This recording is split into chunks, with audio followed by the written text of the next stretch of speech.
आजिर एही वीडियो रे आमे प्लाजो पैंट रो स्टिचिंग करिबा। सेति आमे प्लाजो पैंट रो फ्रंट साइड रे पॉकेट जॉइंट करिबा। तो जो आमर चिन्हटा लगी ना पॉकेट रो ता ऊपर ही आमे पॉकेट रो कपड़ाटी को रखिकी एमती चिन्ह करिबा। तापर गोटे सीधा सिलाई करि नबा। एबे कपड़ाटी को सीधा करिबा और एमती फोल्ड करिकी पुणी थारे एमती कपड़ाटी को सीधा करिबा और 1/2 इंच हिसाब रे एथिरे सिलाई करि नबा।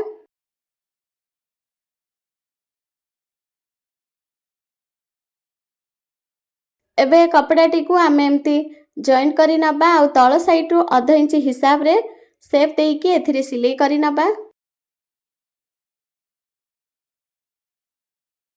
एबे आमे पॉकेट रे कपड़ा को 1/2 इंच बाहर को रखिबा और साइड रु एमती सिलाई करि नबा। तो देखंतु हमर पॉकेट टी बनिकी रेडी हेई गला। एबे पॉकेट रो ऊपर 1/2 इंच रे गोटे सिलाई करि नबा।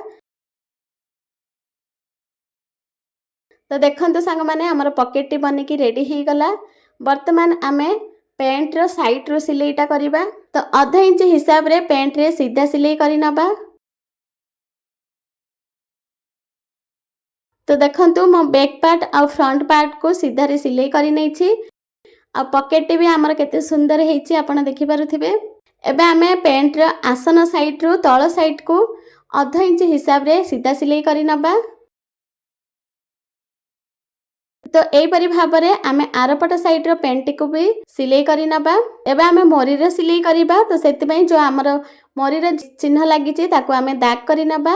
आ आरपट पेंट ऊपर आकु रखि कि एमिति हाथ रे थप थप करि नबा। तो देखंतु हमर आरपट पेंट रे मध्ये यार चिन्हटा आसी गला। ए चिन्हटी को दाग करि नबा। तो मोरी बनेबा पई प्रथम आमे 1/2 इंच कपड़ा को फोल्ड करिबा। तापरे 1 इंच कपड़ा को फोल्ड करिकि पूरा राउंड रे यार सिलाईटा करि नबा।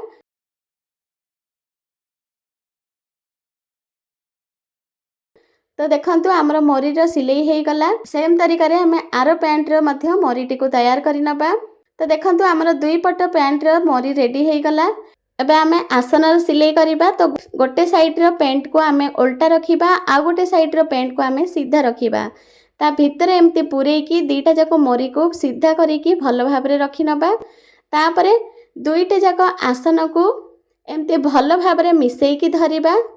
तापरे एथिरे 1/2 इंच हिसाब रे सिलाईटा करि नबा।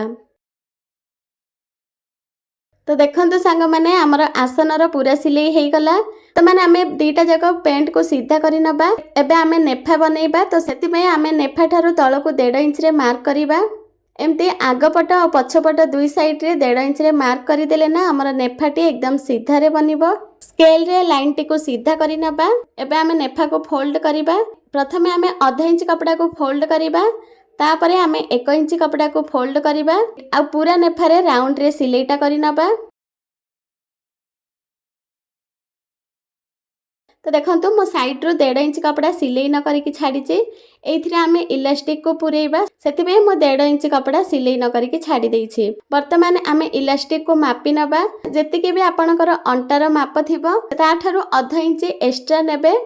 तो जेमति कि मोर अंटा अछि 34 इंच।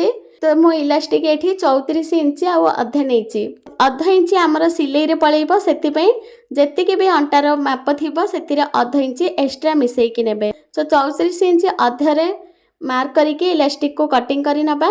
पिन तापरे एहा को पिन सहायता रे पूरा पैंट रे इलास्टिक को पुरेइ नबा।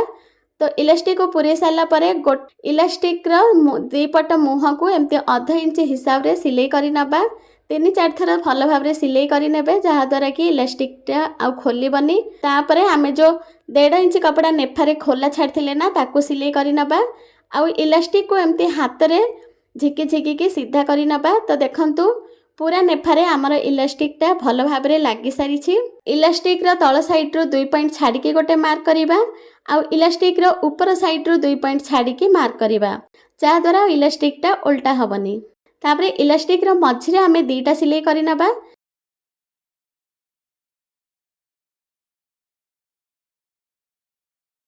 तो देखंतु सांग माने हमर पूरा प्लाजो पैंट बनिकी रेडी हेई गला। तो सांग माने वीडियोटी भल लागिथिले वीडियोटी को लाइक करंतु, शेयर करंतु, कमेंट करिके कुहंतु मोर प्लाजो पैंट टी केमिति बनिछि। आ चैनल रे नुवा देखुथिले चैनल टी को सब्सक्राइब करि नियंतु।